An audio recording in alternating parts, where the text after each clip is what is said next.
வணக்கம் நண்பர்களே. இப்போ நம்ம எதை பற்றி பார்க்க போகிறோம்னா, நம்ம விசைப்படகு, நாட்டுப்படகு ரெண்டுமே கடலுக்கு போகாமல் கரையை கிடக்கிறத தான் பார்க்க போகிறோம்.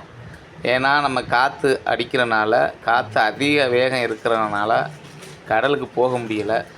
அதனால் கவர்மெண்ட்டே டோக்கன் கொடுக்கல நம்ம விசைப்படகுக்கு.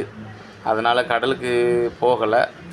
நாட்டுப்படகும் போகாமல் கடலுக்கு போகாமல், அதனால் கடலுக்கு போனால் கொஞ்சம் கடல் வீடியோக்கள் எடுத்திருப்பேன். ஆனால் போக முடியலை.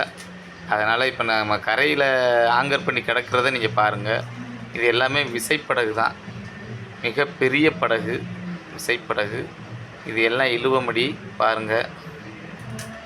இது எல்லாமே சட்டியை 2 பக்கமாக பிரிச்சுருக்கும். ஒன்று விசைப்படகு, ஒன்று நாட்டுப்படகு பக்கம். இது பூரா நாட்டுப்படகு. நாட்டுப்படகுல வீலேஸ்னால் இருக்காது.